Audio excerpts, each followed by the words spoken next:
long did you prepare for this hearing? I've been preparing for this hearing over the weekend and into last week. Okay, 5 days, 6 days? As soon as I was notified And how long was that? about this hearing, Okay, 4 days, I began preparing. 4 days, 3 days? I'm not sure the date that I got the letter asking me to be here. What are you sure of? Are you sure the color of your hair? Are you sure the color of your suit? I'm just, like, tell the American people, what are you sure of? You don't even know when you started preparing for the hearing? I mean, the biggest hearing of your life, and you have no clue? You can't remember when you started preparing for this hearing? Can you understand why those words seem hollow to the American people who are supposed to entrust their faith in you? I assure you, the moment I received notification. But you can't remember. You got a little Alzheimer's, dementia going? I mean, what, you can't remember. Hey everyone, welcome back to Congress Lens. I'm Audrey. Now the clip you just watched is one of those moments in Congress that instantly grabs attention. Lisa McClain came into this hearing clearly frustrated and determined to get answers from the head of the United States Secret Service. And honestly, the tone tells you everything. This wasn't a polite back and forth. This was a lawmaker demanding accountability from someone in charge of protecting the President of the United States.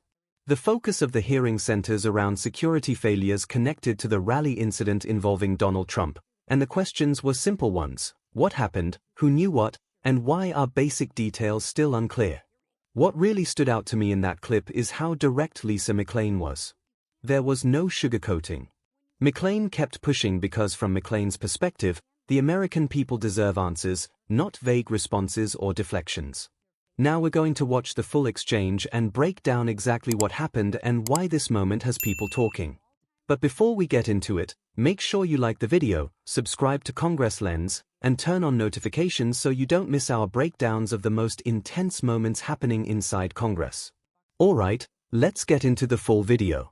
Thank you, Mr. Chairman. And first of all, I want to thank the Secret Service agents, those who work tirelessly to protect our president, and specifically those agents who did not hesitate to jump in front of President Trump.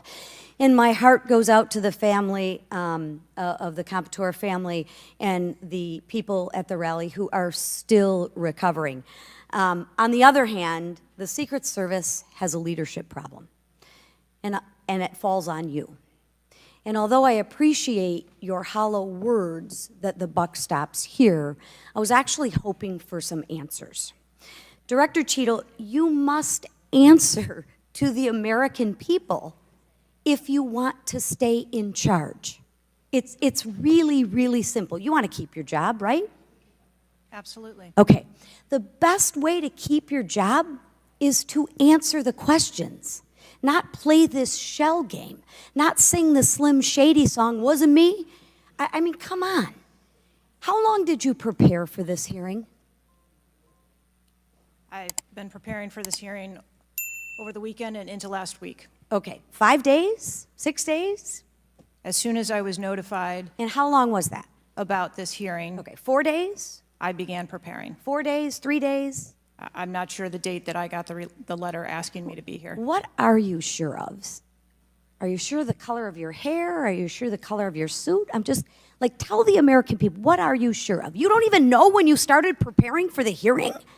I mean, the biggest hearing of your life, and you have no clue? You can't remember when you started preparing for this hearing?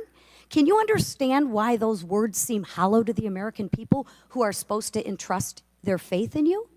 I assure you, the moment I received notification. But you can't remember. You got a little Alzheimer's, dementia going? I mean, what, you can't remember. I have several active investigations going on and an operational agency to run. Okay. All right. But you want to take accountability, right? The buck stops with you, right?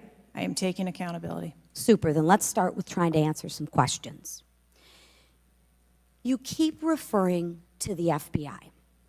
When asked how many shell casings were on the roof, you referred to the FBI.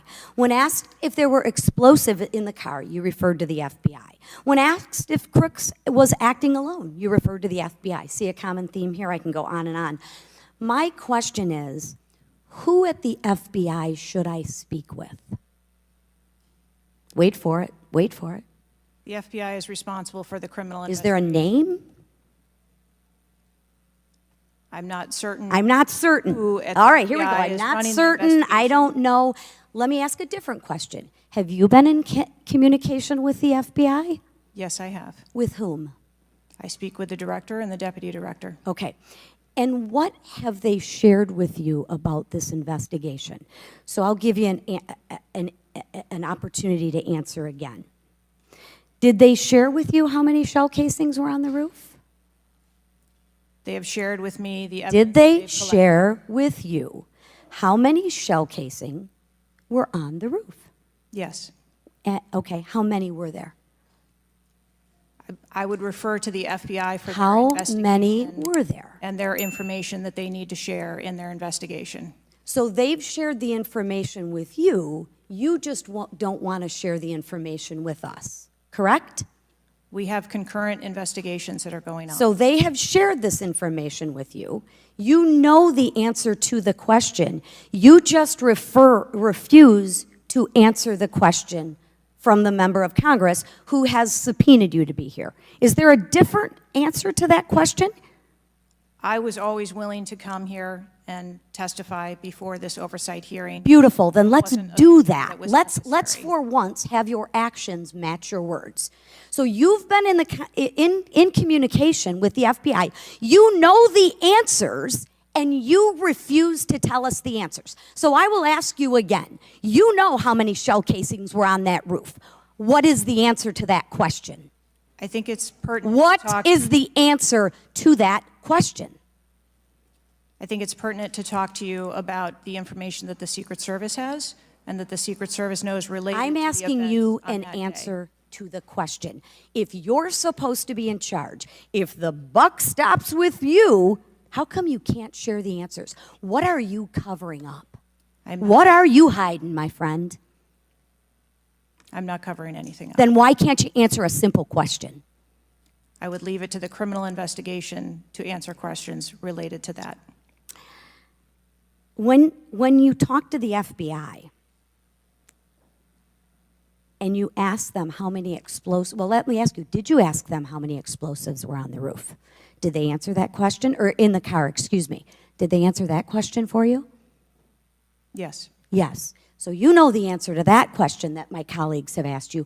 But again, you refuse to give us the answers. You're playing this wasn't me.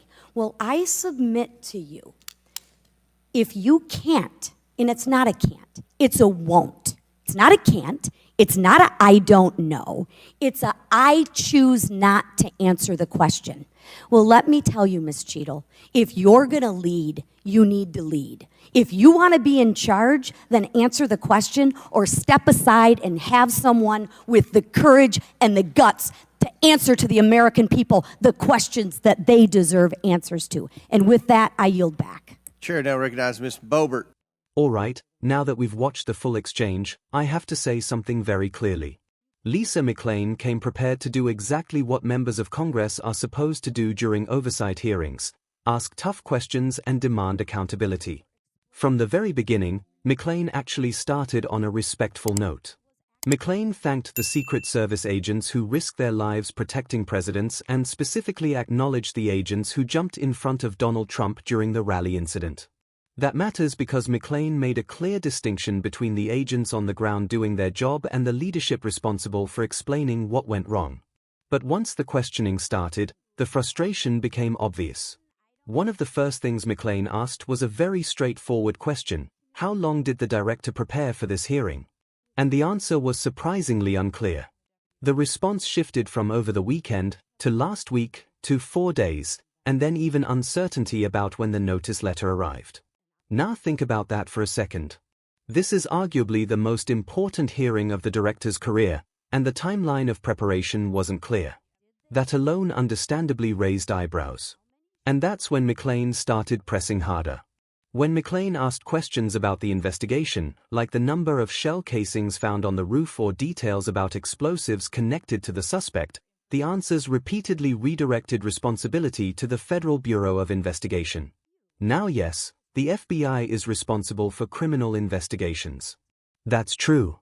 But McClain's point was simple and actually very logical. If the Secret Service director has already spoken with the FBI director and deputy director, then the director clearly knows some of these answers. So when the director declined to share those answers with Congress, McClain interpreted that as refusal rather than inability. And that's where the exchange got heated. McClain essentially said this wasn't a situation where the director couldn't answer the questions. In McClain's view, it was a situation where the director wouldn't answer the questions. That distinction is important, because congressional oversight only works if leaders are willing to be transparent. When answers keep getting redirected somewhere else, lawmakers start to feel like they're hitting a wall. And that's exactly the moment where McClain delivered the line that's now making headlines, questioning whether the director had Alzheimer's or dementia, after repeatedly saying the timeline couldn't be remembered. Now obviously that comment was sharp and controversial. But the broader message McClain was trying to send was frustration with what McClain saw as non-answers during a very serious hearing. At the end of the exchange, McClain made the central argument crystal clear. If someone is going to lead an agency as critical as the Secret Service, that leader has to be willing to answer questions from the representatives of the American people.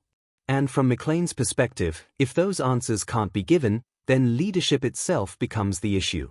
Whether people agree with McClain's tone or not, one thing is undeniable. This moment shows exactly how intense congressional oversight hearings can get when national security and presidential protection are involved.